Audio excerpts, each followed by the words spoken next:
ठीक है, तो ये यहाँ से हम इसको रिकॉर्ड कर देते हैं और फिर ला है कि साइबर एथिक्स। साइबर एथिक्स में बेसिकली हमें ये जानना है कि ऑनलाइन जो फ्रॉड हो रहा है, जहाँ चीटिंग हो रही है, मेरे साथ पैसे एटीएम से कट जा रहे हैं, ये सारी चीज़ें जो हो रही हैं, ठीक है? यानी मिसबिहेवियर जो वन टू वन हम पर्सन के साथ कर रहे हैं, ये चीज़ें जब ऑनलाइन जाकर के हम लोग करना शुरू कर दें, तो उसी को बोलते हैं कि उसी की प्राइवेसी को मेंटेन करना, उसको सही रखना, उससे ये सब चीज़ें ना होने देना, उसी को हम लोग बोलते हैं साइबर एथिक्स। इसका मीनिंग इतना ही है। यानी इसमें भी वही लिख रहा है कि साइबर एथिक्स जो है, एक हम लोग सुने हैं ना कि मोरल रिस्पॉन्सिबिलिटी, यानी कि माने एक नैतिक हमें होना चाहिए कि रिस्पॉन्सिबल हमें होना चाहिए कि ये चीज़ें हमें नहीं करना है। जैसे इसमें लिख रहा है कि नॉट शेयरिंग समवन पासवर्ड, ठीक है? या कोई भी चीज़ हम टाइप करके किसी को यदि सेंड कर रहे हैं और सब के सब कैपिटल लेटर में यदि हमने सेंड कर दिया, तो उसका भी एक गलत मीनिंग है, ठीक है? वही लिख रहा है कि यूज़र जो है should not hack, spread virus या मिसयूज इन्फॉर्मेशन, ठीक है? ये सारी चीज़ें क्या है? इलीगल है, इलीगल एक्टिविटीज़ है। इन सभी को हमें रोकना है और यही साइबर एथिक्स में हमें जानने की और बातें यहाँ पर होती है, ठीक है? यानी एक ह्यूमन बिहेवियर कि दूसरे अपनी प्राइवेसी के साथ-साथ में दूसरे की भी प्राइवेसी को जो मेंटेन रखे, यही है साइबर एथिक्स, ठीक है? इस पर हमें ध्यान रखना है। नेक्स्ट पेज पर आ जाएँ। नेटिक्यूट्स, इसका मीनिंग ये है, इसमें सिंपल हमें जानना है कि अपने बिहेवियर को हमें वहाँ किस तरीके से प्रेज़ेंट करेंगे, ठीक है? नेट पर अपनी बिहेवियर को हम कैसे प्रेज़ेंट कर रहे हैं, यही इंटरनेट नेटिक्यूट्स है। इसमें यही लिख रहा है कि rule for polite and respectful behaviour on an internet, माने हम नेट पर किस तरीके से अपने बिहेवियर को और अपने पोलाइटनेस को वहाँ शो करें, ठीक है? यानी इसको करने का तरीका क्या है कि हम रिस्पेक्टफुल वे में किसी से बात करें, किसी को स्पैम सेंड ना करें, रिस्पेक्ट करें दूसरे की प्राइवेसी को और साइबर बुलिंग को हम अवॉइड करें, उसको रोकें, ठीक है?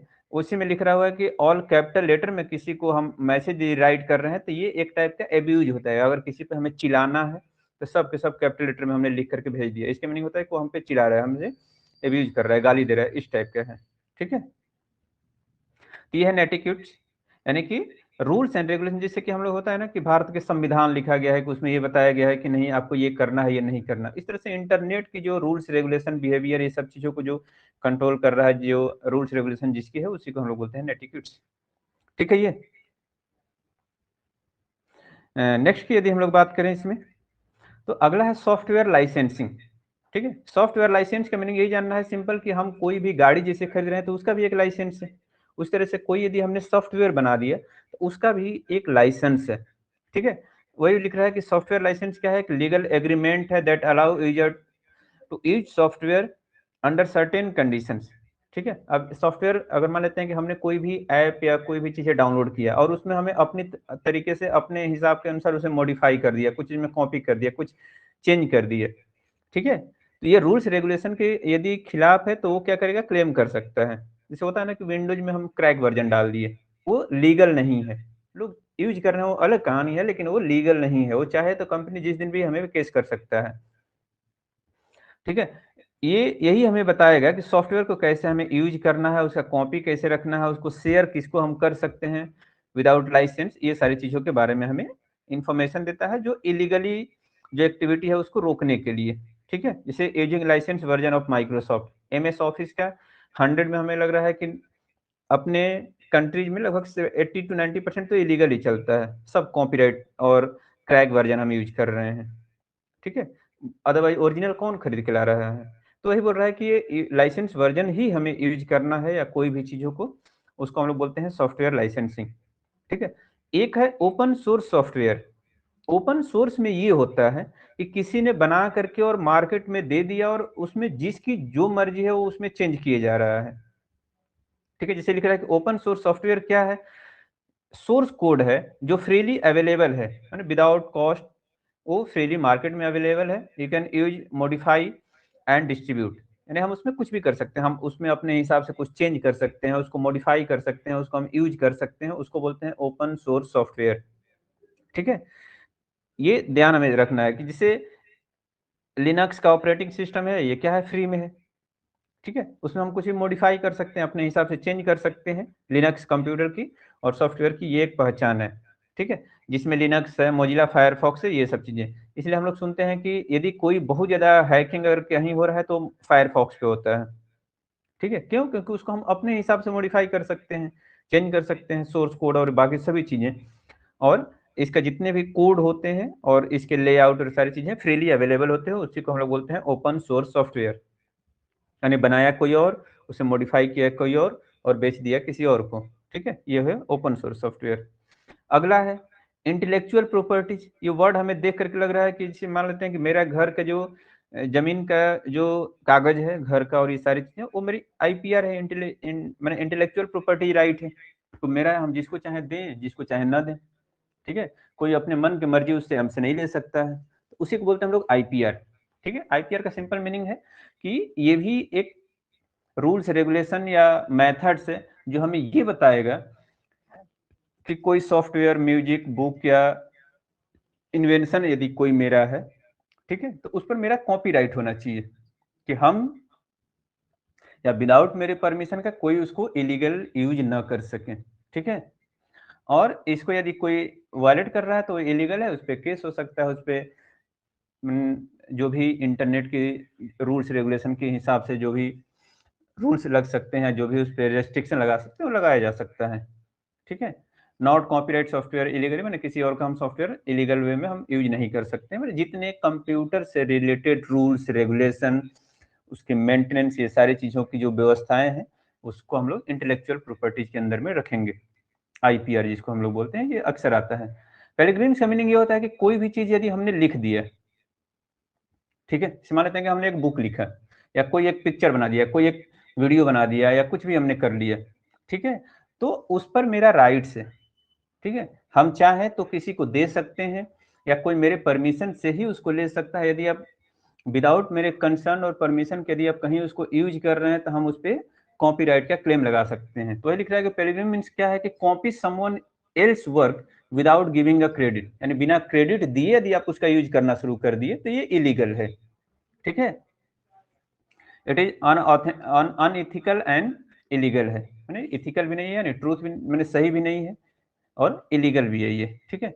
कॉपी टेक्स्ट, इमेज और idea, student should always right original work और गिव क्रेडिट। या तो हम अपना खुद का कोई चीज़ लिखें या हम ये बताएं, जैसे हम लोग होता है ना कि कोई भी नेट से सर्च करके और कोई भी हमें होमवर्क असाइनमेंट मिलता है तो लास्ट में हम लोग रेफरेंस लिखते हैं। रेफरेंस में उन सारे चीज़ों का नाम लिखना होता है जहाँ से हमने ये चीज़ें कॉपी करके लाए हैं, यानी कि हम उसको क्रेडिट दे रहे हैं। तो वही है, पिलग्रिम मैंने इन सारी चीज़ों को रिस्ट्रिक्ट करता है, रोकता है कि किसी और का क्रेडिट कोई और ना ले जाए, ठीक है? नेक्स्ट है digital property right. Digital property rights में फिर वही हो गया कि कोई भी हमने ऑडियो, वीडियो, टेक्स्ट या सॉफ्टवेयर कोई भी हमने बना करके और हमने ऑनलाइन डाल दिया और कोई उसको चोरी ना कर ले, कोई अपना ना बता दे, ठीक है? उसी को इस चीज़ को रोकने के लिए डीपीआर या डिजिटल प्रॉपर्टी राइट को बनाया गया है। वही बोला कि डिजिटल प्रॉपर्टी राइट क्या है? एक प्रोटोकॉल है digital content like image, video, software, ठीक है? इन सब के लिए डीपीआर बनाया गया है। इसके काम क्या है कि ऑनर जो है वो कंट्रोल करता है यूज एंड डिस्ट्रीब्यूशन को, यानी जो इसका मेन ऑनर है, मान लें कोई भी वीडियो हुआ है, इसे होता है ना यूट्यूब पर कि कोई वीडियो बना करके और किसी और का सॉन्ग लगा करके डालेंगे तो तुरंत उस पर कॉपीराइट आ जाएगा। क्यों? क्योंकि उसने वो क्लेम कर रखा है कि नहीं भैया ये मेरा है खुद का, ठीक है? तो हम किसी और का क्लेम पर हम वो नहीं कर सकते हैं, ठीक है? जैसे हम कोई भी मूवी डाउनलोड करके तुरंत देख लिए, डाउनलोड प्रिंटेड मूवीज, तो ये क्या है? एक इलीगल है, क्योंकि डीपीआर रूल्स के हिसाब से ये लीगल नहीं है, लेकिन फिर भी धड़ल्ले से बिक रहा है, लोग देख रहे हैं, ठीक है? इन सारी चीज़ों को हमें ध्यान रखना है। डिजिटल प्रॉपर्टी राइट्स में किसी भी इमेज, ऑडियो, वीडियो को रोकने का और उसको इलीगल डिस्ट्रीब्यूशन से रोकता है। फ्रीडम ऑफ इंफॉर्मेशन क्या है? कि हमें कुछ भी लिखने की आज़ादी है। Freedom of information allow people to access information freely, या तो हमें किसी चीज़ को पढ़ने का या लिखने का या मैंने इसको पब्लिश करने का हमें फ्रीडम है। It promote transparency and knowledge sharing, ठीक है? ऐसे मान लेते हैं कि मेरे पास कोई, जैसे अभी हम लोग जो पढ़ रहे हैं, ये मेरे पास क्या है कि इन्फॉर्मेशन है, हम इसको डिजिटल के माध्यम से सभी लोग के पास पहुंचा रहे हैं। अभी ये रिकॉर्ड हो जाएगा, इसको हम यूट्यूब पे भी डाल देंगे, ठीक है? तो ये मेरी आज़ादी है, इसको कोई नहीं रोक सकता है। अब ऐसा नहीं कि 4 लोग आए बोले कि नहीं, नहीं आप ये नहीं पढ़ा सकते हैं। ये वही है फ्रीडम ऑफ इंफॉर्मेशन कि हम इसको शेयर भी कर सकते हैं और बच्चे उसको देख भी सकते हैं, यदि हम उस पर ये क्लेम न करें कि इसके कुछ सिलेक्टिव लोग देख सकते हैं, कोई भी देख सकता है, ठीक है। तो ये है freedom of information. Digital divide, digital divide का सिंपल सा मीनिंग हमें इतना समझना है, साउंड थोड़ा स्लो आ रहा है, इसको हम सही कैसे करें, अभी ठीक है मे बी।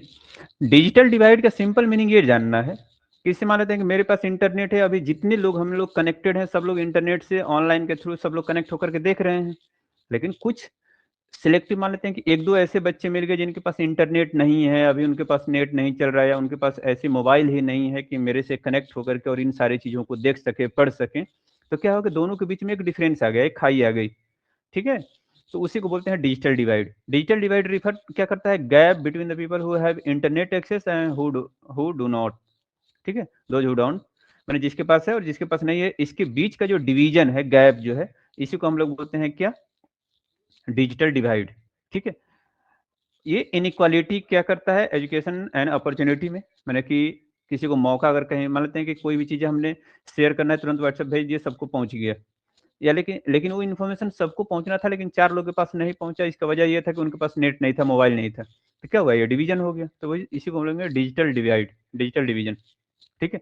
वही लिख रहा है कि विलेज स्टूडेंट विदाउट इंटरनेट, मैंने गाँव के कुछ ऐसे बच्चे जिनके पास इंटरनेट नहीं है, तो उन दोनों के बीच में एक डिवीजन है, ठीक है। अगला है ई कॉमर्स, इस पर तो सब लोग फैमिलियर होंगे कि ऑनलाइन जो हम चीज़ें परचेस कर रहे हैं उसको ई कॉमर्स बोलेंगे। कोई भी चीज़ ऑनलाइन परचेस करना, ऑनलाइन के माध्यम से, ठीक है, ऑनलाइन शॉपिंग करना, पेमेंट करना और उसका डिलीवरी भी करना, ये सब ई कॉमर्स के अंदर में आ जाएगा, ठीक है। बाई और सेल गुड्स, गुड्स होता है और एक सर्विस होता है, इस पर थोड़ा सा ध्यान रखेंगे। गुड्स कहने का मीनिंग ये हो गया कि जो बना बनाया चीज है बस उसको यहाँ से उठा करके वहां पहुंचा देना है, उसको हम लोग बोलेंगे गुड्स। एक होता है सर्विसेज, सर्विसेज मतलब होता है कि कहीं मेरे मान लेते हैं कि टायर पंचर हो गया और हमने जा करके मैकेनिक के पास उसको बनवा दिया, तो होता है सर्विसेज, ठीक है। तो ई कॉमर्स में क्या होता है, गुड्स बिकते हैं, आजकल तो सर्विसेज भी आ गया है कि आपके घर पे आकर के हम एसी फ्रिज कूलर सब सही करेंगे, ऑनलाइन ये भी शुरू हो गया है। तो अभी बोल सकते हैं कि गुड्स एंड सर्विसेज सब हम लोग उसमें दोनों ऐड कर सकते हैं, बाई और सेल गुड्स और सर्विसेज, ठीक है। ये ई कॉमर्स होगा। अब इसके फायदे नुकसान और ये सब की बातें होगा कि प्राइवेसी क्या क्या है इसमें ई कॉमर्स में। तो क्या होता है कि बैंक का मेरा पासवर्ड ले लिया या बैंक का डिटेल को हमें प्रोटेक्ट करना है ई कॉमर्स प्राइवेसी में, ठीक है। सबसे जरूरी तो यही है, मेरा एड्रेस को कोई शेयर ना कर दे। Privacy means protecting personal information like a password, bank detail, address इसमें हम ऐड कर सकते हैं, ठीक है। और ऑर्डर लिस्ट भी यदि कोई ले लेता है, ऑर्डर लिस्ट में समझ आ रहा है कि जो जो चीज़ें अभी तक हमने ऑर्डर किया है उसका लिस्ट अगर मानते हैं कि कहीं मार्केट में लीक हो गया, वो भी तो गड़बड़ है, क्योंकि सामने वाले को ये पता चल जाएगा कि ये इधर 1 महीने में क्या-क्या चीज़ें परचेज़ किया है। उसके अकॉर्डिंग उसकी अगर दिमाग में कुछ ऐसी इन्फॉर्मेशन होगा या कुछ करने वाला होगा तो उसके अकॉर्डिंग प्लानिंग बनाएगा, ठीक है। तो वही बोला है कि नॉट शेयरिंग ओटीपी, ये तो दिन भर हम लोग कॉल इसी का सुनते हैं कि आपको कोई अगर अननोन नंबर से ओटीपी आ रहा है तो इसको नॉट शेयर करें, यही है प्राइवेसी ऑफ ई-कॉमर्स का, ठीक है। नेक्स्ट यदि हम लोग बात करें फ्रॉड, फ्रॉड आजकल ये बहुत सारी अलग-अलग टाइप से हो गया है, वही इलीगल एक्टिविटी जो हो रही है ऑनलाइन या चीटिंग जो हो रहा है उसी को हम बोलेंगे कि फ्रॉड, ठीक है। यानी कि अनऑथेंटिक वे में कोई भी मेरे इन्फॉर्मेशन को शेयर कर रहा है या उसको एक्सेस कर रहा है, ठीक है, वही उसको बोल देंगे हम लोग फ्रॉड हो रहा है वो मेरे साथ, ठीक है। जैसे फेक शॉपिंग कोई वेबसाइट बना करके बोल दिया, जैसे होता है ना आजकल इंस्टाग्राम पे और फेसबुक पे हम लोग रील्स देखते-देखते बीच में आएगा कि खूब बढ़िया-बढ़िया शर्ट और ये अलग-अलग चीज़ें दिखा देगा, बोलेगा कि बस ₹10, ₹20, ₹50 में मिल रहा है, तो क्या है, एक फ्रॉड है, ठीक है, या फेक न्यूज़ है। होता है कि इसको 10 लोगों के साथ शेयर करिए, आपका 1 महीने का रिचार्ज फ्री हो जाएगा, वो भी एक टाइप का फ्रॉड है, ठीक है। तो इस पे भी हमें ध्यान रखना है। सिक्योर डेटा ट्रांसफर, इसका मीनिंग क्या होगा कि जिसे हमने वाईफाई या हॉटस्पॉट या ऑनलाइन के थ्रू एक जगह से दूसरी जगह जो डेटा हम लोग ट्रांसफर कर रहे हैं उसको बोलते हैं सिक्योर डेटा ट्रांसफर। इसमें जो सबसे ज्यादा रोल जो प्ले करता है वो HTTPS, HTTP, एक होता है HTTP और एक होता है HTTPS। HTTPS जो होता है वो पासवर्ड के थ्रू अगर कहीं ऑनलाइन बैंकिंग और ये जब चीजें होती हैं ऑनलाइन बैंकिंग के और ट्रांजैक्शन और इसकी जब बातें होती है तो उसमें HTTPS होता है, हाइपर टेक्स्ट ट्रांसफर प्रोटोकॉल। और एस का जो ये एस है इसका मीनिंग होता है सिक्योर, ठीक है, यानी स्पेशल जब उसमें प्रोटेक्शन और सेफ्टी जब देना होगा, सिक्योरिटी देना होगा, तो एचटीटीपीएस के थ्रू होता है। अदरवाइज जनरल जो चीजें होती है वो एचटीटीपी पर काम करता है। ठीक है, वही बोला कि एचटीटीपी वेबसाइट का हम यूज करेंगे, वो ज़्यादा सिक्योर ट्रांसमिशन, और कोई भी ऑनलाइन बैंकिंग और ये सब करना है तो जरूर हमें ध्यान रखना है कि वो एचटीटीपीएस है। तो सिक्योर डेटा ट्रांसमिशन कैसे होगा? By HTTPS. तो ये जो अभी तक हम लोग जितने ये पॉइंट्स की चर्चा किए, ये जो था साइबर एथिक्स के बारे में इतना चीजें थी। ठीक है, यानी साइबर एथिक्स के बारे में इतने की पॉइंट्स है, इसको जरूर हमें कहीं ना कहीं ध्यान में रखना होगा। इसको फिर से एक बार रिकॉल हम लास्ट में कर देंगे। ठीक है, इस पर जरूर हम लोग ध्यान रखेंगे। सेम वही बातें यहाँ भी लिखा हुआ है, इसको यदि थोड़ा सा हम 2 लाइन में फिर से उन्हीं चीजों को एक्सप्लेन कर दें तो जैसे लिख रहा है कि साइबर एथिक्स क्या है, तो वही है कि रूल्स और जो रियल वर्ल्ड का जो स्किल जो है और उसके रूल्स जो है, जो सेफ, रिस्पेक्टफुल और रिस्पॉन्सिबल बिहेवियर ऑनलाइन को जो हमें बताता है, उसी को बोलते हैं हम लोग साइबर एथिक्स। यानी ऑनलाइन हमें कैसे बिहेव करना है, कैसे रिस्पॉन्सिबल बनना है, उसका सेफ्टी रूल क्या है, ये सारी चीजों को जो बता रहा है वही है साइबर एथिक्स। ठीक है, नेक्स्ट था कि नेटिक्यूट्स का अभी जस्ट मीनिंग हम लोग समझे थे कि rules of politeness and respectful. Net का मीनिंग होता है इंटरनेट, और एटिक्यूट्स मतलब होता है गुड मैनर। नेट और एटिक्यूट्स, ठीक है, तो दोनों का नेट मतलब होता है इंटरनेट पर जो हमारे गुड मैनर्स होंगे उसी को नेटिक्यूट्स बोलेंगे। ठीक है, वाई इट इज मैटर, ये क्यों जरूरी है? तो इसका सिंपल सा मीनिंग यही है कि हम अपने के साथ साथ दूसरे का भी रिस्पेक्ट, बिहेवियर, उसकी प्राइवेसी को हम ध्यान में रखें। ठीक है, वही बोला कि सेंड फाइल नाउ और सेंड प्लीज सेंड फाइल, जैसे ये जो वर्ड लिखा है और सेंड फाइल नाउ, ये दोनों वर्ड यदि हम दोनों को मैसेज करें, यदि हमने किसी को मैसेज किया कि सेंड फाइल नाउ, तो ऐसा ये क्या है, केवीजी वर्ड हो गया। लेकिन जब हमने ये वर्ड यूज किया कि प्लीज सेंड मी फाइल, तो ये क्या है, एक रिस्पेक्टफुल टेक्स्ट ट्रांसफर हो रहा है, तो ये बोलते हैं इसी को एटिट्यूड्स, इसमें ज्यादा कुछ नहीं है। प्रैक्टिकल मैंने हमें होना कैसे है, तो वही बोल रहा है कि कंसीडर टोन एंड ऑडियंस। ठीक है, थिंक बिफोर पोस्ट, कि हमें क्या पोस्ट कर रहे हैं, उसमें क्या लिखा हुआ है। Don't share other personal detail without a permission. ठीक है, verify before forward and keep message and concise. Civic avoid shouting, यानी ऑल कैपिटल लेटर में लिख दिए तो शाउटिंग का एक बिहेवियर होता है और ये रिप्रेजेंटेशन है, तो उससे हमें रोकना है। ठीक है, सॉफ्टवेयर लाइसेंसिंग में क्या क्या है, तो एक है प्रोप्रेटी, फ्रीवेयर और ओपन सोर्स, ये 3 टाइप के, जैसे हम लोग पढ़े थे ना कि जो सॉफ्टवेयर है या तो हम किसी को डिस्ट्रीब्यूट कर दें या सिलेक्टिव लोगों को करें, और किस टाइप का। तो ओपन सोर्स का मीनिंग हो गया कि हम उसको खुद से एडिट कर सकते हैं, मॉडिफाई कर सकते हैं, उसमें कुछ भी कर सकते हैं। फ्रीवेयर का मीनिंग क्या हो गया, तो फ्री में अवेलेबल तो है लेकिन उसमें हम चेंज नहीं कर सकते हैं। ऐसे मान लेते हैं गूगल हो गया, गूगल फ्री में अवेलेबल है, हम आराम से यूज कर रहे हैं, गूगल क्रोम ब्राउजर, ये सारी चीजें, लेकिन उसमें हम चेंज नहीं कर सकते, तो वो हो गया फ्रीवेयर। ठीक है, ओपन सोर्स का मीनिंग हम उसमें कुछ चेंज कर सकते हैं।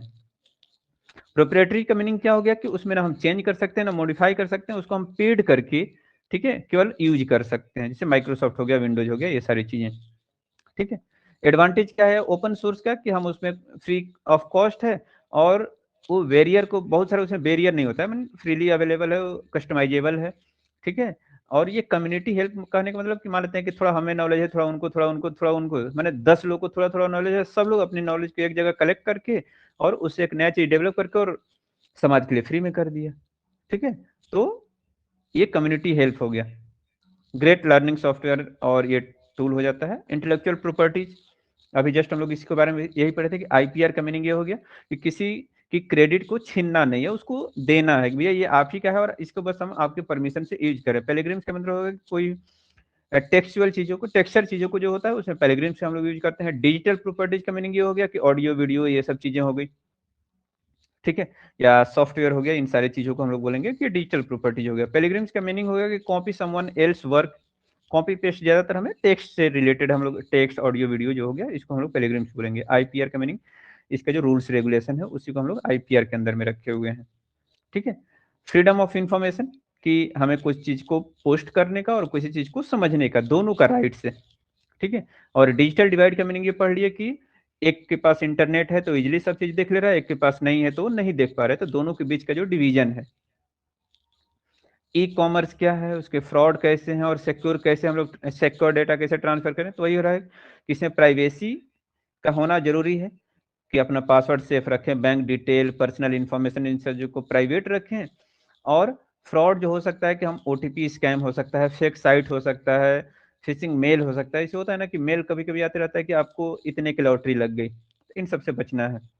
सिक्योर डेटा ट्रांसफर कैसे करें? तो जब भी हम लोग इन ऑनलाइन बैंकिंग और ट्रांसफर करें तो एचटीटीपीएस की हम लोग यूज करें। ये सारी चीजें होंगी, ठीक है। लास्टली यही होगा कि रिकॉग्नाइज करें, वेरीफाई करें, देन रिपोर्ट करें। अगर मानते हैं कोई ऐसी चीजें दिख रहा है जो इलीगल है, उसमें गड़बड़ी है, तो उसको हमें रिकॉग्नाइज करना है, फिर वेरीफाई करना है। ये भी नहीं कि बस आंख बंद करके कि नहीं नहीं ये गलती तो है ही, तुरंत इसको रिपोर्ट करना, ऐसा भी नहीं है। इन सारी चीजों को भी हमें ध्यान रखना है। ये इतना चीजें जो हमने पढ़ लिया ये था किसमें, ये अभी हम लोग एक सेक्शन पढ़ लिए जिसमें साइबर एथिक्स के बारे में। अब इससे आगे आते हैं हम लोग, ठीक है। और नेक्स्ट सब टॉपिक को हम लोग पढ़ लेते हैं जो चैप्टर नंबर 1 है। यहाँ से हम शुरू करते हैं चैप्टर नंबर 1 को। चैप्टर नंबर 1 में हमें जो जानना था इसमें, वो सबसे पहला चीज है इसमें कि इंटरनेट क्या है। तो इंटरनेट के बारे में तो हम लोग यही जानते हैं कि इंटरनेट जो है ग्लोबल नेटवर्क जो है, जो एक दूसरे से कनेक्टेड है। कैसे? कंप्यूटर के थ्रू, जो यूजर को हमें ये परमिशन देता है कि एक दूसरे से हम लोग कम्युनिकेट कर सकें वर्ल्ड वाइड। इंटरनेट का काम यही है कि ग्लोबल में कंप्यूटर के थ्रू एक दूसरे से कनेक्ट, मोबाइल भी एक टाइप का कंप्यूटर ही है, ठीक है। ये किस पर काम करता है? तो ये प्रोटोकॉल जो होता है एचटीटीपी होता है, यानी एक को दूसरे से जो कनेक्ट करने का जो काम करता है वो है एचटीटीपी, जिसको हम लोग बोलते हैं आईपी एड्रेस। कभी कभी हम लोग न्यूज में सुनते होंगे यही हम लोग कि जैसे मोबाइल का है तो आईएमईआई नंबर की एक बात होती है, या इंटरनेट लैपटॉप पे इस सब की बात होती है तो एक आईपी एड्रेस की बात होती है, ठीक है। ये यूनिक आईपी एड्रेस होता है और ये चेंज नहीं होता है। आईपी एड्रेस से जस्ट लाइक तो आपके घर की एड्रेस, कि अगर मान लेते हैं कि हमें किसी के घर जाना है तो हम क्या बताएंगे? उनके घर का एड्रेस बताएंगे, उनका पता बताएंगे, तो सेम वही है आईपी एड्रेस, ठीक है। वही बोला कि through IP address user can send email, browse website, download file and online class, social media platform, ये सारी चीजों का जिससे हम लोग अपना लॉग इन किए, कि हमने अपना यूजर आईडी पासवर्ड डाल करके हमने अपना जीमेल या व्हाट्सएप, फेसबुक, इंस्टाग्राम कुछ भी लॉग इन किया, तो इंटरनेट को पता कैसे चल रहा है कि ये हम ही हैं।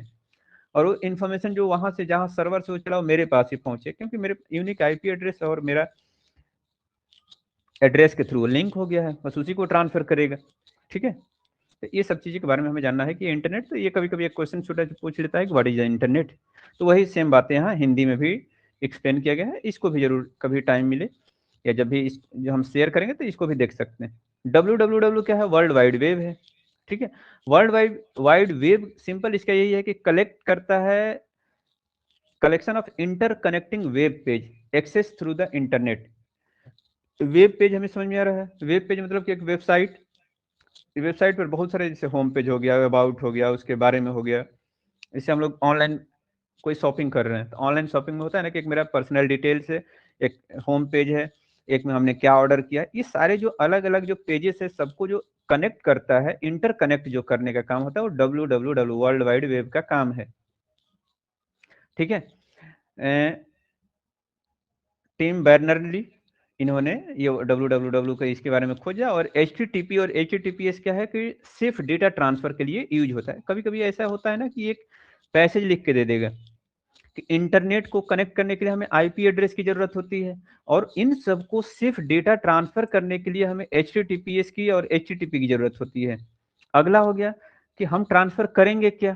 तो पेज को ट्रांसफर करेंगे, कि होम पेज हो गया, अबाउट हो गया, ये अलग अलग जो पेजेस है, तो उसको जो ट्रांसफर कर रहे हैं वो कैसे हो रहा है? तो एचटीएमएल के थ्रू हो रहा है, ठीक है। जो पेज जो डिजाइन किया गया, जो यहाँ से वहां ट्रांसफर हो रहा है, वो एचटीएमएल में डिजाइन होता है। तो ये तीनों लिंक है। आईपी एड्रेस क्या है? मेरे घर का एड्रेस है, ठीक है। मेरे घर के जो एड्रेस है वहां पर तक आने के लिए कोई ना कोई एक रास्ता होगा, वो हो गया एचटीटीपी, ठीक है। और जो पर्सन है जो मेरे घर आ रहा है वो किसी न किसी के थ्रू आ रहा होगा, हो सकता है पैदल आ रहा होगा, बस से आ रहा होगा, गाड़ी से आ रहा होगा, मोटरसाइकिल से आ रहा होगा। तो उसको जो आने की जो रास्ता है या जो जिस पाथ से वो ट्रेवल कर रहा है वो किसके थ्रू आ रहा है? वो एचटीएमएल के थ्रू, यानी इसी पर इसको बैठा करके और भेज दिया गया है, ठीक है। यानी वो उसका व्हीकल है एचटीएमएल, जस्ट लाइक वही बोला कि वेब पेज जो क्रिएट किया जाता है एचटीएमएल पर और कनेक्ट थ्रू द हाइपरलिंक। और इसको कनेक्ट कैसे किया गया है? हाइपरलिंक के थ्रू, यानी कि जो उसमें फ्यूल डाल रहे हैं जो इसको कनेक्ट कर रहा है, ठीक है। वही बोला कि डब्ल्यू का यही काम है, ठीक है। कि एक पेज को दूसरी पेज से कनेक्ट करके रखना। ठीक है, ये चीजें ठीक है, आई होप कि समझ में आ रहा होगा इसमें। अगला है वेब सर्वर।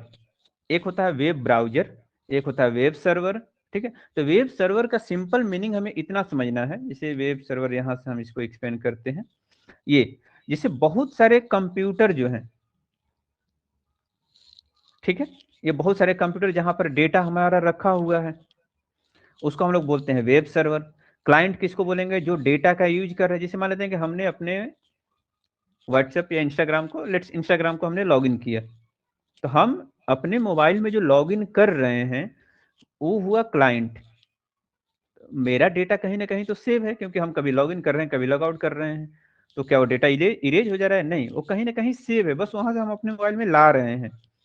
तो जो क्लाइंट है वो रिक्वेस्ट करता है किसको? इस सर्वर को, जहां मेरा सारा डेटा रखा हुआ है कहीं ना कहीं। तो वेब सर्वर क्या कर रहा है? फिर उसको मेरे पास भेजेगा। ठीक है, तो वेब क्लाइंट कौन हो गया? जो, इसे मान लेते हैं कि हम लोग इसका डिजाइन बनाते हैं, तो इसको बोल देते हैं कि ये हो गया सर्वर, और इधर बहुत सारे क्लाइंट जो है इससे कनेक्टेड हैं। ठीक है, तो ये सर्वर क्लाइंट का डायग्राम हो गया। तो वेब सर्वर भी हमें समझ में आ रहा है, वेब क्लाइंट भी समझ में आ रहा है। वेबसाइट और वेब पेज क्या है? वेबसाइट का सिंपल कहने का मैंने कि इसे www.google.com या याहो या फेसबुक या इंस्टाग्राम जो भी हो गया वो वेबसाइट हो गया।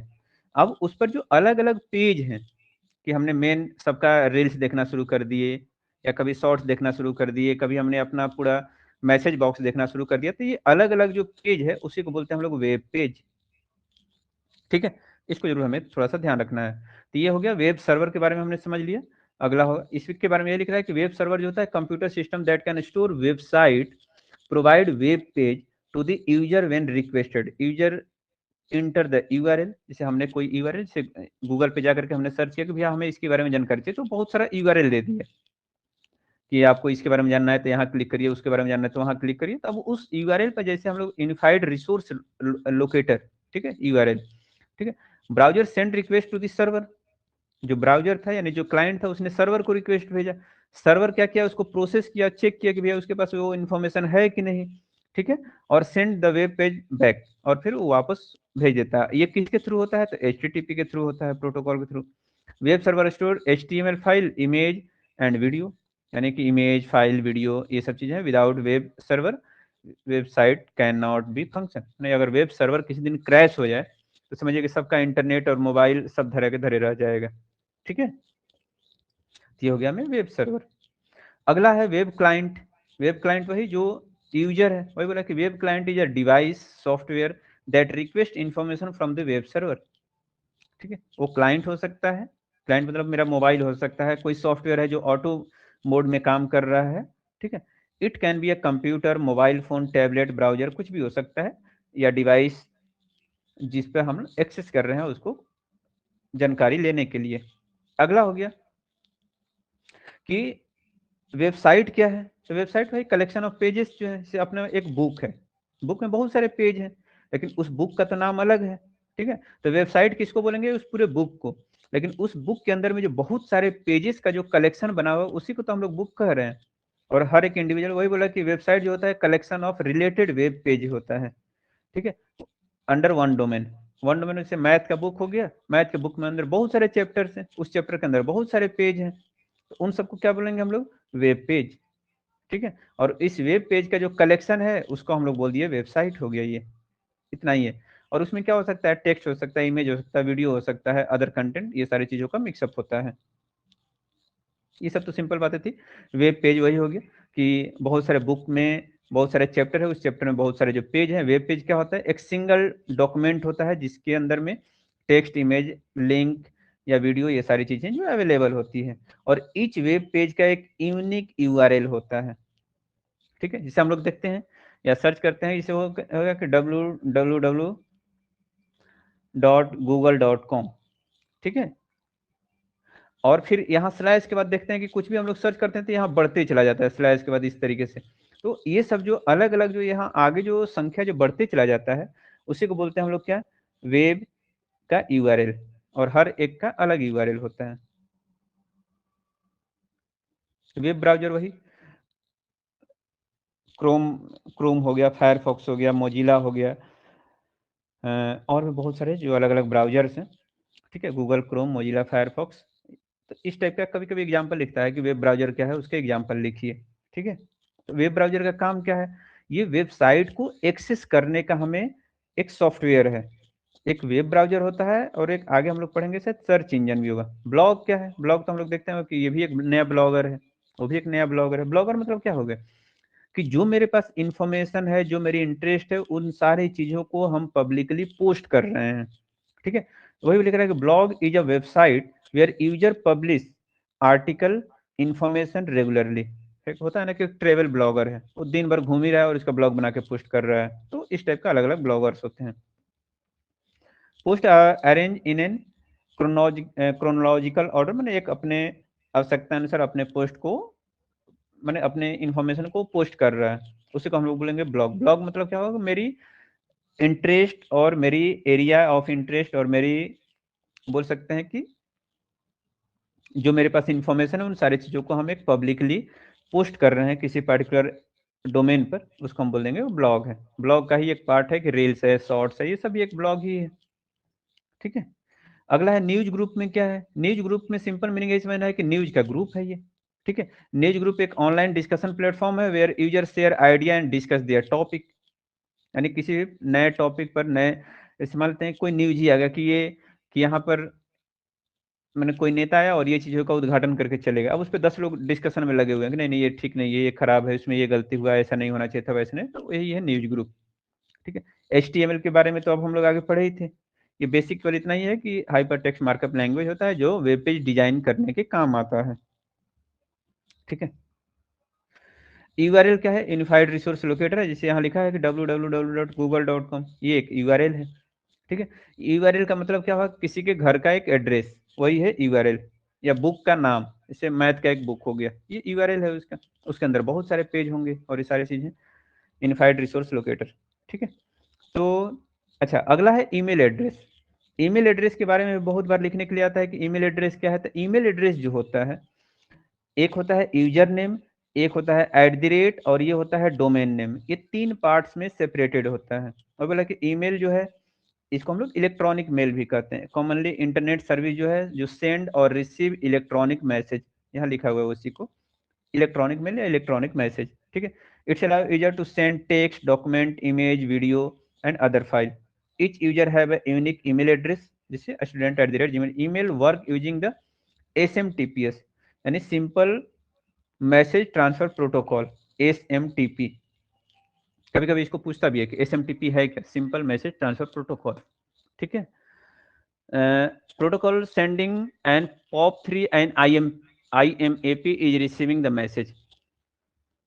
ठीक है, इसका भी थोड़ा फुल फॉर्म जरूर सर्च कर लीजिएगा, मे भी शायद नीचे हो किसी पेज में, कि कभी कभी आता है कि इसका फुल फॉर्म क्या है, और इस टाइप MCQ में तो उसको लिखने के लिए आता है। ठीक है, इसका फायदा क्या है कि रिलायबल है, फास्ट है और कॉस्ट इफेक्टिव है। Email widely use in school, office and businesses, इस टाइप के पर्पज के लिए ईमेल यूज होता है और ज़्यादा ये सिक्योर है। इसका एक फायदे हैं। इसमें जो सबसे ज़रूरी चीज़ होती है कि ईमेल के बारे में अगर कहीं लिखने के लिए आएगा, तो हम ये ध्यान रखें कि एक होता है @ और इधर जो ये जीमेल लिखा हुआ है, gmail.com, इसको हम लोग बोलते हैं कि ये होता है डोमेन, और इससे पहले वाला जो होता है, इसको हम लोग बोलते हैं यूजर नेम। ठीक है, तो ये डिफरेंस होता है कि user name and domain name both are separated with @ symbol. इस सब चीज़ों को भी हम लोग उसमें लिख सकते हैं। Downloading and uploading. ठीक है, डाउनलोड एंड अपलोड करने के लिए एक प्रोटोकॉल है जिसको बोलते हैं FTP, फाइल ट्रांसफर प्रोटोकॉल। इसका काम यही होता है कि डाउनलोडिंग एंड अपलोडिंग, जो फाइल जो हम लोग करते हैं उसको एक कंट्रोल करता है। Downloading means receiving file from the internet and uploading means sending file to the internet. Download करना मतलब हम फाइल को ले रहे हैं, अपलोड करना मतलब हम फाइल उसको दे रहे हैं, किसको, इंटरनेट को। ठीक है, तो ये डाउनलोडिंग अपलोडिंग, और ये जो प्रोसेस होता है ये FTP के थ्रू होता है, फाइल ट्रांसफर प्रोटोकॉल। ये प्रोटोकॉल का मीनिंग समझ में आ रहा है ना। उसका डिफिनेशन ये है कि सेट ऑफ रूल जो हमें इंस्ट्रक्ट करता है कि इसको यूज कैसे करना है, FTP को। अगला है इंटरनेट प्रोटोकॉल। इंटरनेट प्रोटोकॉल में वही HTTP और HTTPS हाइपरटेक्स्ट, ये क्या है कि वेब ब्राउजर और सर्वर दोनों को लिंक करने का काम करता है HTTP। अभी यही हम लोग बात कर रहे थे इसके भी कि HTTP के काम ये है कि ये हमें रास्ता दिखाएगा कि जाना कैसे है। तो ये HTTP to transfer web page between browser and server, जहाँ वो रखा हुआ है और जिसको चाहिए वहां से उठा करके यहाँ तक लाने का काम, जैसे रोड हो गया, ठीक है, वो किसका काम है, HTTP का। उसमें एस जोड़ दिया, थोड़ा इसको और इनक्रिप्टेड, ज्यादा सिक्योर। तो ये बेसिकली हमें कब काम में आता है HTTPS, जब हमें ऑनलाइन ट्रांजेक्शन और फाइनेंशियल ट्रांजेक्शन और सिक्योर डेटा जब ट्रांसफर करना हो तब इसका यूज करते हैं। FTP वही फाइल ट्रांसफर प्रोटोकॉल, ये फाइल बिटवीन द कंप्यूटर, एक कंप्यूटर से दूसरे कंप्यूटर में और जहां भी भेजते हैं। POP3 ये ईमेल रिसीव करने के लिए, और SMTP क्या है, सेंड करने के लिए। POP3 से हमें रिसीव हो रहा है और इससे सेंड हो रहा है मेल, सेंडिंग और रिसीविंग, ये दोनों को हमें याद रखना होगा। POP3 से हमें जब मैसेज हमें आ रहा है तो हम बोलते हैं ना कि पॉपअप हो रहा है, यानी कि वो फ्लैश कर रहा है, तो POP3 उसका है। और SMTP क्या है, जब हम उसको सेंड कर दिए। तो ये दोनों को हमें जरूर ध्यान में रखेंगे। फुल फॉर्म भी उसको देख लेना है। इंटरनेट कौन कौन से सर्विसेज हमें मिलता है, तो ईमेल हम कर सकते हैं, चैटिंग ऑनलाइन, ठीक है, इसको रियल टाइम वीडियो कॉन्फ्रेंसिंग हम कर सकते हैं, ई-कॉमर्स, इसके डिटेल्स हम लोग पहले ही पढ़े थे। बस ये इंटरनेट के कुछ सर्विसेज हैं। अगला है वेब सर्विस में क्या है, सबसे जरूरी है सर्च इंजन। सर्च इंजन का काम यही होता है कि हमें ये हेल्प करता है किसी इंफॉर्मेशन को खोजने में। तो सर्च इंजन कौन कौन सा है, तो सर्च इंजन जो है, एक है याहो, ठीक है, याहू एक सर्च इंजन है। एक है गूगल,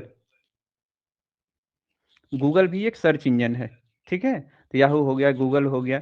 एक और भी पहले था, पता नहीं उसका नाम नहीं याद आ रहा है, एक और कोई सर्च इंजन है जो कि ये बहुत पुराना था, बंद हो गया, अभी तो है नहीं, बट ये दो अभी एक्टिव मोड में है।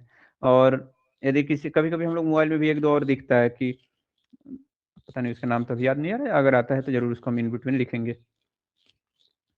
अगला है ऑनलाइन बैंकिंग, वही फाइनेंशियल ट्रांजैक्शन के लिए जो हम लोग यूज करते हैं, इसके क्या फ़ायदे हैं, क्या नुकसान है। तो ऑनलाइन बैंकिंग में फिर वही जो हम लोग ई-कॉमर्स और ये सब चीज़ों को पढ़ रहे थे कि हमें ऑनलाइन ट्रांजैक्शन कर रहे हैं तो उसमें किन-किन बातों का ध्यान रखना है, कि ओटीपी शेयर नहीं करना है, किसी इलीगल वेबसाइट या एचटीटीपीएस से अगर वो लिंक्ड वेबसाइट नहीं है तो वहाँ हम अपनी ऑनलाइन ट्रांजैक्शन नहीं करेंगे। ये सारी चीज़ों को भी हमें ध्यान रखना है। तो इसका जब भी ऑनलाइन बैंकिंग आया तो ये नहीं कि हमें बस ऑनलाइन बैंकिंग कर सकते हैं या ऑनलाइन ट्रांजैक्शन कर सकते हैं, इसके फ़ायदे क्या हैं, इसके नुकसान क्या है, किस कंडीशंस में हमें ऑनलाइन बैंकिंग करना है, कब हमें रुकना है, इन सारी चीज़ों को भी हमें दिमाग में रखना होगा। ये तो बस इतना कीवर्ड है कि इसका मीनिंग हमें समझ में आए।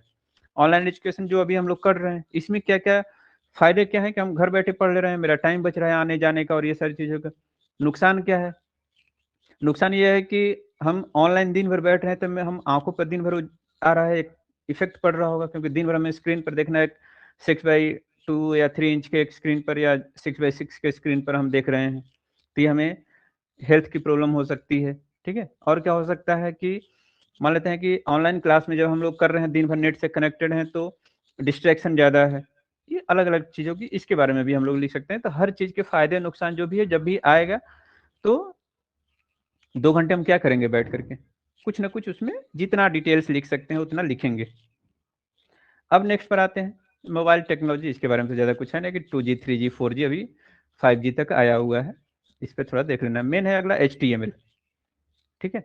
ये लास्ट टॉपिक है, इसको भी थोड़ा-सा हम एक्सप्लेन कर देते हैं कि HTML का काम क्या है, कि वेब वेब पेज को बनाने का ये काम में आता है, ठीक है? एक टेक्स्ट को एक प्रॉपर फॉर्मेट या प्रॉपर अलाइन करता है, ताकि हम एक वेब पेज को डिज़ाइन कर सकें। और उसमें एनिमेशन करने के लिए हम लोग क्या यूज़ करते हैं, टैग, ठीक है? वही लिख रहा है कि ये स्टैंडर्ड लैंग्वेज है जो यूज़ करता है वेब पेज को क्रिएट करने में। और टैग क्या करता है, उसको स्ट्रक्चर करता है, किसको, टेक्स्ट, इमेज एंड लिंक को। यानी कि एक प्रॉपर फॉर्मेट बनाने के लिए हम लोग टैग का यूज़ करते हैं। और HTML क्या है, एक लैंग्वेज है, ठीक है? वेब पेज क्रिएट करता है क्या, text editor like a Notepad और save in as a HTML। इस सब का कोई बहुत ज़्यादा ज़रूरी नहीं है, बस ध्यान रखना है कि HTML है क्या और इसका काम क्या है। नेक्स्ट है, इसमें इसका एक सिंपल सा एग्जांपल दे दिया है कि HTML है, HTML हेड, टाइटल और बॉडी, फिर लास्ट में क्लॉज हो गया। तो इसका हमें फॉर्मेट और इसके कंडीशन को पूरा याद रखना होगा कि HTML है, फिर हेड है, फिर टाइटल है, फिर बॉडी है, ठीक है, और सबको क्लोज भी करना है। जैसे इसमें बेसिक स्ट्रक्चर क्या है, वही HTML हेड टाइटल बॉडी, इतना चीज़ों को हमें याद रखना है कि इसी सीक्वेंस में हमें कोड को लिखना होता है। अब जैसे अगला है कि एट्रीब्यूट्स। एट्रीब्यूट का काम ये होता है कि उसको text, background, BG colour, link, V link, A link, ये तीनों के बारे में कभी-कभी आता है। एक लिंक मतलब कि सिंपल, वी मतलब विजिटेड और ए फॉर एक्टिव, यानी जिस लिंक को करंटली अभी हम ओपन करके देख रहे हैं, उसको हम लोग बोलते हैं एक्टिव लिंक। वी लिंक का मतलब इसको हमने ऑलरेडी देख चुके हैं। V for visited, A for active, जिसको हम करंट में अभी देख रहे हैं उसको एक्टिव बोलेंगे। जैसे इस पेज को करंट अभी हम देख रहे हैं, इसको एक्टिव बोलेंगे।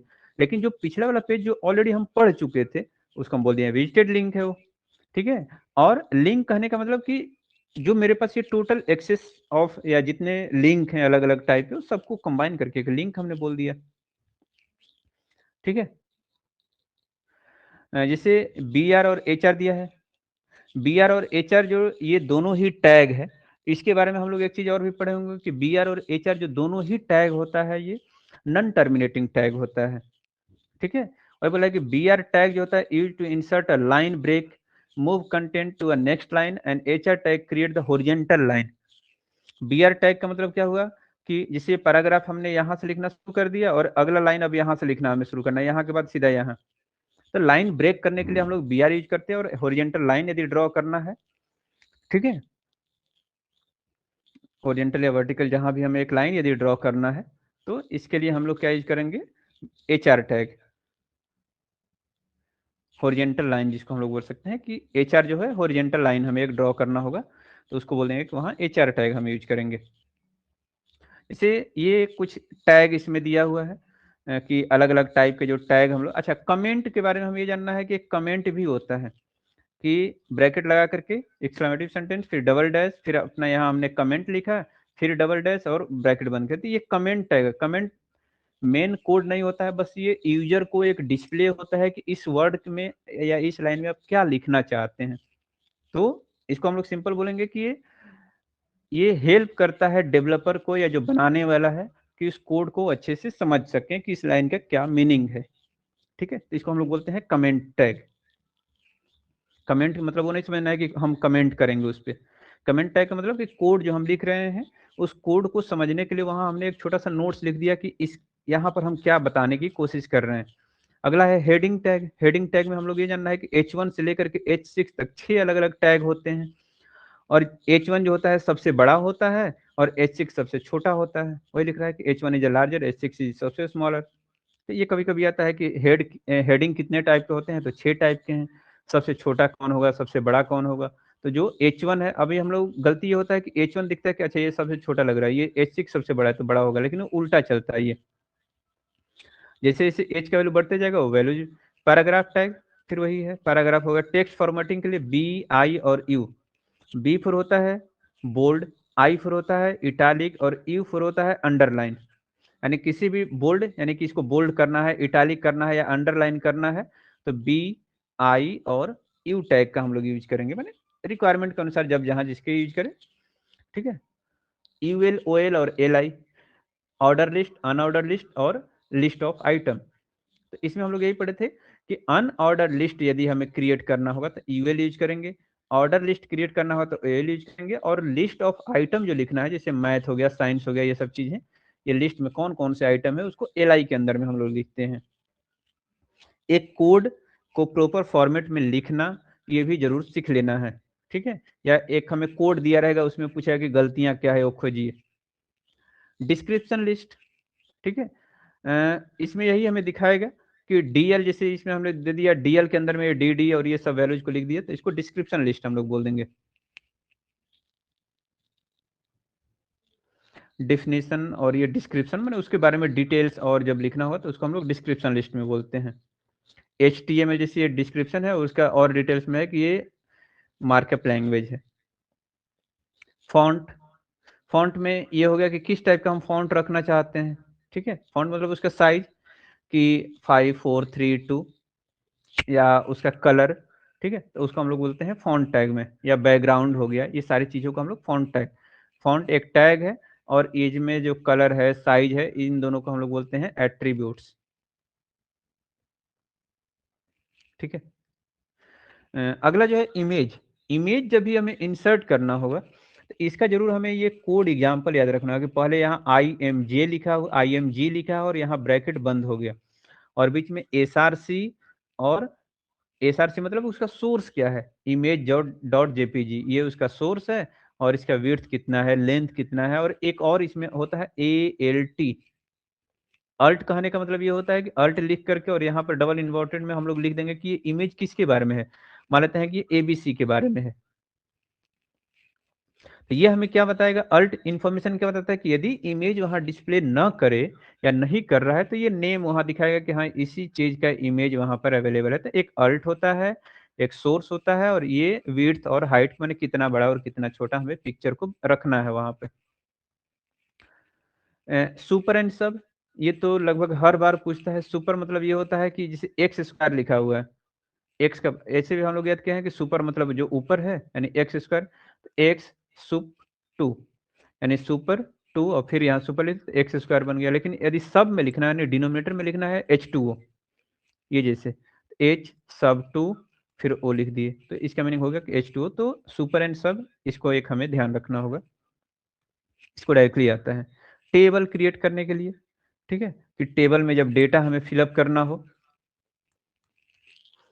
ये रो एंड कॉलन वाइज, तो एक हमें टेबल क्रिएट करने के लिए और इस टाइप का एक हमें कोड लिखने के लिए, उसमें करेक्शन करने के लिए कोई एक टेबल बना देगा, बोले कि write appropriate HTML code to show such type of outcome.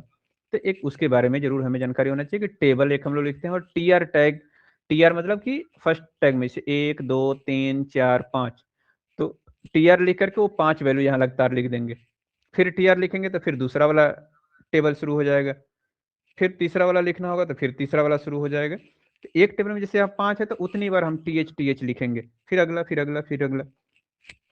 इसमें एक चीज और होगा कि रो एंड कॉल स्पैन।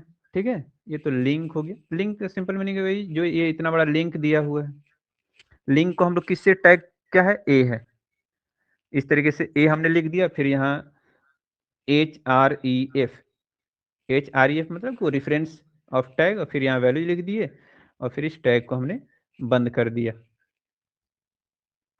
ठीक है, तो ये क्या बताता है कि ये लिंक पर हमें डायरेक्टली जंप करने के लिए ये हमें वैल्यू देता है, उसको हम लोग ए बोलते हैं। ए फॉर, ये लिंक को रिप्रेजेंट करता है, ए के लिए वो टैग है, ये टैग है किसका, लिंक का। रो एंड कॉल स्पैन कहीं होगा इसमें। HTML एक फॉर्म है, ये या तो हमें HTML का सिंपल कोडिंग या फिर HTML फॉर्म एंड एक CSS है, इन दोनों में से कोई ना कोई एक हमें जरूर जानकारी होना चाहिए। फॉर्म के बारे में भी ध्यान रखना, जैसे कोई होता है ना कि बुलेट जैसे है, कोई बॉक्स है उस पर क्लिक करना और ये सारी चीजें, तो ये फॉर्म भी एक होता है। फॉर्म में जैसे आपको अपना नेम इनपुट करना है, पासवर्ड इनपुट करना है, तो ये एक फॉर्म को क्रिएट कैसे किया जाता है, गूगल फॉर्म या कोई भी हम लोग फॉर्म भर रहे होते हैं तो उसके बारे में है ये। इस पर थोड़ा बहुत अगर टाइम मिलता है और इसको भी करना होगा तो कर सकते हैं, नहीं तो मेन HTML वाला सेक्शन अगर हम लोग कर लेंगे तो इसको जरूरत नहीं होगा करने का, क्योंकि दोनों में से कोई एक ही पोर्शन हमें पूछता है एग्जाम में। ठीक है, इधर नहीं, हम लोग अब उस पर आते हैं, ये सब फॉर्म वाला ही लिस्ट है। ठीक है, मेन, हाँ ये रहा। टेबल जो एट्रीब्यूट है row and col span, row span कहने का मीनिंग कि रो को हमें मर्ज करना है। से मान लेते हैं कि एक टेबल हो गया, ठीक है, इसमें से कोई भी दो रो को एक साथ यदि मर्ज करना है, ठीक है, इसे लिख रहा है कि रो स्पैन टू या कॉल स्पैन टू, कॉल मतलब कि कॉलन, ये हो गया कॉलन। और किसी दो कॉलन को अगर मर्ज करके हमें एक में बनाना है यदि, तो हम लिखेंगे row span, sorry col span करेंगे। रो किसी दो रो को एक साथ मर्ज करना है, इन दोनों को एक साथ यदि हमें कंबाइन करना है, बीच वाला ये लाइन नहीं चाहिए हमें, तो उसको हम रो स्पैन में रख देंगे। यानी दो रो को मर्ज करना या दो कॉलन को मर्ज करना, इसको हम लोग जरूर ध्यान में रखेंगे, रो एंड कॉल स्पैन। ठीक है, लिंक, एक लिंक है और एक एंकर टैग है। ठीक है, लिंक के बारे में, एंकर टैग वही होता है कि जो लिंक को क्रिएट करने के हमें काम आता है, जिसको हम लोग बोलते हैं कि रेफरेंस हमने दे दिया है किसी और पेज पर जाने के लिए, उसको हम लोग बोलते हैं एंकर टैग। जो दूसरे पेज पे वो क्या करता है, हमें कनेक्ट करता है। मेल लिंक, वही मेल टू, जैसे हमने कोई भी एक ऐसा टेक्स्ट लिख दिया कि मेल मी या टेक्स्ट मी, तो उस पे क्लिक करेंगे तो वो डायरेक्टली मेरा व्हाट्सएप खुल जाए या मैं ये अलग-अलग चीज़ों पे लाके जंप करा दे, तो उसी को बोलते हैं मेल टू, ठीक है? सीएसएस के बारे में कोई बहुत ज़्यादा जानकारी होना नहीं चाहिए। तो इसमें इतनी चीज़ें ज़रूर एक बार हमें देख लेना है, समझ लेना है, फिर वही सारी चीज़ों को 5 मिनट में हम फिर से एक्सप्लेन कर देते हैं कि अभी तक हमने क्या बातें की है, और उस सारी चीज़ों का एक यहाँ शॉर्ट में हम लोग बोल सकते हैं कि उसी का एक रिव्यू है ये, ठीक है? एचटीएमएल वही है कि हमें ये गाइड करता है कि वेब पेज और इन सारी चीज़ों को डिज़ाइन करने के लिए ये हाइपर टेक्स्ट मार्कअप लैंग्वेज है, जो ब्राउज़र पर हम उसको रीड करते हैं, ठीक है? और एक फंडामेंटल एक वेब है, जो हमें टेक्स्ट, इमेज, वीडियो, ऑडियो सबको एक्सेस करने का मौका देता है एचटीएमएल। क्यों हमें पढ़ना ज़रूरी है? क्योंकि एक फंडामेंटल स्किल है और कंटेंट को एक स्ट्रक्चर बनाने में और एक पाथ को डेवलप करने में ये हमें हेल्प करता है, ठीक है? अगला ये है कि बेसिक स्ट्रक्चर क्या है? वही एचटीएमएल हेड, बॉडी और ये सारी चीज़ें जो हम लोग एक उसको सीक्वेंशियल में लिख रहे हैं, उसी को बोलेंगे। नेक्स्ट अगला ये है कि इसमें अलग-अलग जो सेक्शन है, ठीक है? कि विजुअल हो गया, लिंक हो गया, पेज स्ट्रक्चर हो गया और टेक्स्ट में कितने कंटेंट हैं, इन सबको एक सेक्शन के अंदर में हम लोग क्या करते हैं, अलग-अलग डिवाइड करते हैं वेब पेज जब भी हम लोग ड्रॉ कर रहे होते हैं। तो वेब पेज का स्ट्रक्चर वही होगा कि एचटीएमएल है, हेड है, बॉडी है, ठीक है? और सॉरी, बॉडी से पहले एक टाइटल भी है। इन सबको एक सीक्वेंसिंग करना, यही एचटीएमएल का मेन पर्पस है। HTML head, title, body, head, paragraph, ये अलग-अलग उसके टैग हो गए।